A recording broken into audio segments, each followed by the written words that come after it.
नमस्कार दोस्तों। आज हम रशिया यूक्रेन वॉर पर बात करने वाले हैं। जैसा कि आपको पता होगा, रशिया ने यूक्रेन पर 26 फरवरी 2022 को हमला किया था और अगले साल इस लड़ाई को चलते हुए 3 साल पूरे हो जाएंगे। बीच में कई बार ऐसा लगा कि ये लड़ाई अब रुक सकती है। कई और जगह पर फ्रंट खोलने की वजह से ऐसा लग रहा था कि अमेरिका यहाँ पर अपना ध्यान कम करेगा। पर जब से डोनाल्ड ट्रंप अमेरिका का चुनाव जीतते हैं, बाइडेन रेजिमेंट या यूँ कहें कि ओबामा रेजिमेंट, क्योंकि जो लोग थोड़ा-सा भी राजनीति में रुचि रखते होंगे, उन्हें पता होगा कि बाइडेन की रेजिमेंट को कहीं न कहीं पीछे से ओबामा ही चला रहा था और ओबामा अपने टाइम में पूरे मिडल ईस्ट को जलाने के लिए फेमस है। तो इस बार भी किसी तरह की लड़ाई को कैसे वहाँ पे रोका जा सकता है? देखिए, जिस तरह से डोनाल्ड ट्रंप ने अपने चुनाव प्रचार में कहा था कि वो चुनाव जीतते ही रशिया और यूक्रेन की वॉर को रुकवाने की कोशिश करेंगे। इससे कहीं न कहीं अमेरिका का मिलिट्री इंडस्ट्रियल कॉम्प्लेक्स दुखी था। वो नहीं चाहते कि इस तरह की लड़ाई को रोका जाए। इसलिए उन्होंने बाइडेन के नाम पे वो काम करवाया जो पिछले 3 साल में नहीं हुआ है। अमेरिका ने यूक्रेन को पहली बार लॉन्ग रेंज वेपन यूज़ करने की छूट दी है और इसके लिए अमेरिका ने उन्हें वेपन भी प्रोवाइड करा दिए हैं। जिस तरह के अब हालात वहाँ पर बनते दिख रहे हैं, मुझे नहीं लगता कि लड़ाई अब ट्रंप के बस की भी रही है रुकवाना। पिछले 3-4 दिनों से रशिया यूक्रेन वॉर में बहुत तेजी आ चुकी है। पिछले 2-3 दिनों से तो ये लड़ाई और भी बढ़ती जा रही है और अब तो ऐसा लग रहा है कि हम विश्व युद्ध के मुहाने पर खड़े हैं। रशिया ने कल ही यूक्रेन पर एक आईसीबीएम लॉन्च की है। आइए चलिए देखते हैं आईसीबीएम क्या होती है और इसका क्या पर्पज होता है। सबसे पहले तो हम ये देखने की कोशिश करेंगे कि ऐसा क्या हुआ कि इस वॉर में तेजी आई। जैसा मैंने आपको बताया है कि ट्रंप के चुनाव जीतने के बाद ही अमेरिका के इंडस्ट्रियल मिलिट्री कॉम्प्लेक्स को लगा कि अभी लड़ाई कहीं रुक ना जाए। इसलिए उन्होंने 20 जनवरी यानी जब तक ट्रंप शपथ लेके ऑफिशियल प्रेसिडेंट नहीं बन जाते तब तक बाइडेन के हाथ से ऐसे-ऐसे काम कराने की सोची जिससे लड़ाई पॉइंट ऑफ नो रिटर्न पर चली जाए। अब आप ये खबर देखिए, Biden allows Ukraine to strike Russia with long range US missiles.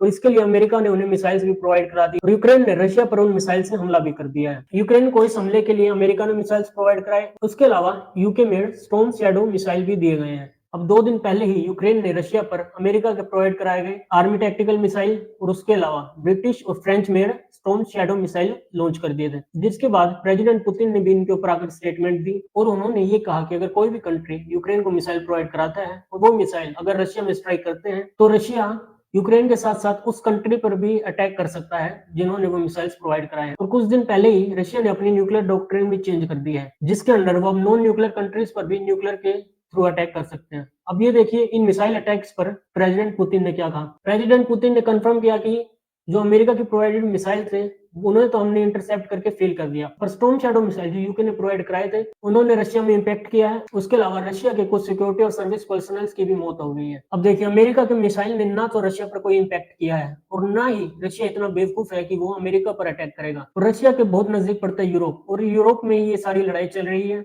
और अगर यूरोप की कंट्रीज की मिसाइल यानी ब्रिटेन और फ्रेंच की मिसाइल अगर जाकर रशिया में इम्पैक्ट करती है तो यूरोप को सोचना चाहिए कि क्या अमेरिका वहां से उन्हें यहाँ तक बचाने आएगा या फिर जिस तरह यूक्रेन में सिर्फ नाम नाम की मदद की जा रही है वैसा ही हाल यूरोप का किया जाएगा। इस चीज पर भी यूरोप को कुछ ना कुछ सोचना चाहिए। अब इन्होंने रशिया पर तो अटैक कर दिया, पर इसके बाद कल रशिया ने एक आईसीबीएम लॉन्च किया और ये पहली बार वर्ल्ड में हुआ है कि किसी देश ने किसी दूसरे कंट्री पर आईसीबीएम लॉन्च किया हो। अब देखिए न्यूज में तो यही आ रहा है कि रशिया ने आईसीबीएम लॉन्च किया है, पर प्रेसिडेंट पुतिन के भी मैंने वीडियो देखा, उन्होंने कहा कि उन्होंने आईसीबीएम नहीं एक आईआरबीएम लॉन्च किया है। पहले आप ये देखिए आईसीबीएम और आईआरबीएम में क्या डिफरेंस होता है। आईसीबीएम होता है इंटरकॉन्टिनेंटल बैलिस्टिक मिसाइल, जो एक कॉन्टिनेंट से दूसरे कॉन्टिनेंट तक मारने की क्षमता रखती है, जिसकी रेंज 8-10 हजार किलोमीटर तक हो सकती है। इसके अलावा IRVM intermediate range ballistic missile, इसकी रेंज 3-4 हजार किलोमीटर तक होती है। आप ये कह सकते हैं कि ये आईसीबीएम का ही एक स्मॉलर वर्जन होता है। उसके अलावा एक जो वर्ड जो बहुत ज्यादा फेमस हो रहा है वो है एमआईआरवी। एमआईआरवी क्या होता है? देखिए एमआईआरवी का मतलब होता है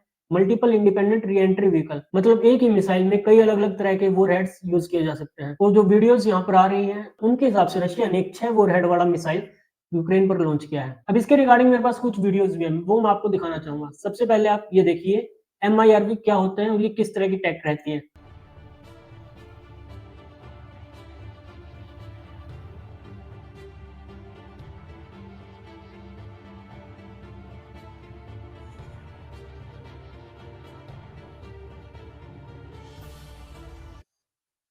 अब आपने इस वीडियो में देखा कि कैसे एक ही मिसाइल में से लगभग 10 के अराउंड अलग-अलग वॉरहेड्स निकले हैं।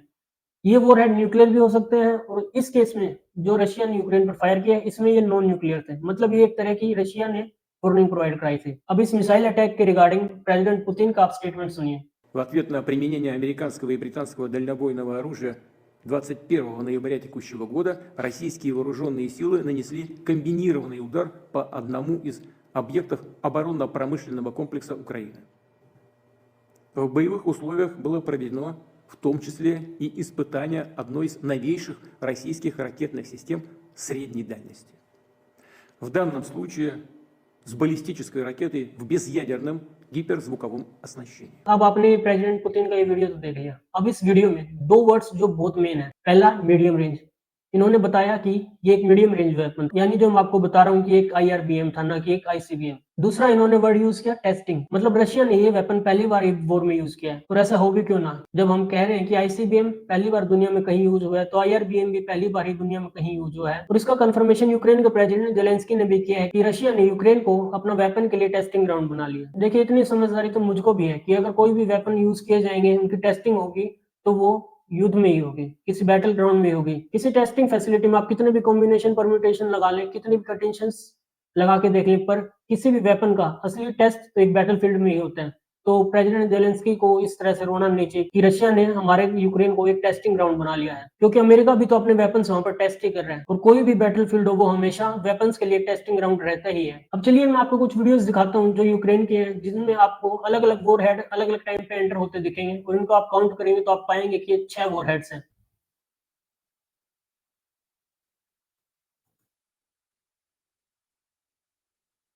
अब चलिए मैं आपको एक और वीडियो दिखाता हूँ अलग एंगल से।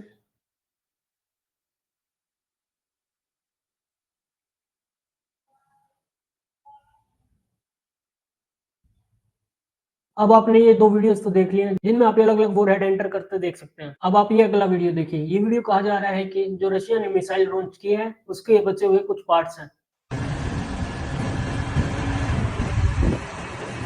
अब देखिए, रशिया ने जो IRBM लॉन्च किया है, इसका कुछ खास नुकसान तो हुआ नहीं है, क्योंकि इसमें इन्होंने कुछ ज्यादा एक्सप्लोसिव मटेरियल डाल नहीं रखे थे। तो इससे आप ये साफ समझ सकते हैं कि ये एक तरह का मैसेज था। इन्होंने ये भी दिखा दिया कि अगर हम किसी तरह का IRBM या ICBM यूक्रेन पर लॉन्च करेंगे, तो अमेरिका का जो डिफेंस सिस्टम वहां पर है, वो किसी भी तरह से उन्हें बचा नहीं सकता। इसके अलावा आप ये देखिए कि रशिया ने यूक्रेन में जहां हमला किया है, वो रशिया के लॉन्च साइट से लगभग 300 किलोमीटर दूर है। और जो ये मिसाइल यूज की गई है, इसकी रेंज 3 से 4,000 किलोमीटर की है। इसके अलावा ICBM जिसकी बात की जा रही है, उसकी रेंज तो 10,000 किलोमीटर तक हो सकती है। तो ये अटैक यूक्रेन पर नहीं, ये अटैक था नाटो पर, ये अटैक था नाटो की मेंटेलिटी पर। ये उन्हें डराया जा रहा था कि अगर आप यूक्रेन को आगे भी वेपन प्रोवाइड कराते हैं, तो हम यूरोप में भी कहीं पर हमला करने से नहीं चुकेंगे। हम ICBM भी लॉन्च कर सकते हैं। देखिए, वैसे कन्वेंशनली आज तक ICBM किसी कंट्री ने लॉन्च भी नहीं किया है, और ये भी माना जाता है कि ICBM न्यूक्लियर वॉरहेड के लिए ही रखे जाते हैं। तो पुतिन ने यह भी मैसेज दे दिया है कि अगर यूरोप इस लड़ाई को और बढ़ाना चाहता है, अमेरिका इस लड़ाई को और बढ़ाना चाहता है, तो हम न्यूक्लियर लॉन्च करने से पहले भी नहीं सोचेंगे। तो ये मैसेज पूरे नाटो को है, अमेरिका इंक्लूडेड, कि अगर आप यूक्रेन की ज्यादा हेल्प करेंगे, तो हम भी किसी भी तरह की लड़ाई से पीछे नहीं हटेंगे। और दूसरी बात जो सबसे भयानक, वो ये भी हो सकती है कि अमेरिका चाहता ही नहीं हो कि ये लड़ाई रुके। वो पुतिन को प्रोवोक करना चाहता है ताकि ये लड़ाई 2 महीने में, यानी 20 जनवरी तक इतनी बढ़ जाए कि ट्रंप आकर भी इसे ना रोक पाए। इस लड़ाई को इतना बढ़ा दिया जाए कि ट्रंप के प्रेसिडेंट बनने के बाद भी ट्रंप का इस लड़ाई से पैर पीछे हटाना मुश्किल हो जाए। और अगर इस तरह की कंडीशन अब यहाँ बनती है, तो ये वर्ल्ड पीस के लिए भी हानिकारक होगा। आपकी इस बारे में क्या राय है? क्या अमेरिका इस वॉर को इतना बढ़ाना चाहता है कि ट्रंप इस वॉर को रोक ही ना पाए? क्या पुतिन ट्रंप के आने तक अपना पेशेंस बना के रख पाएंगे? अपनी राय कमेंट्स में बताएं। आपसे मिलते हैं अगले वीडियो में, तब तक के लिए धन्यवाद।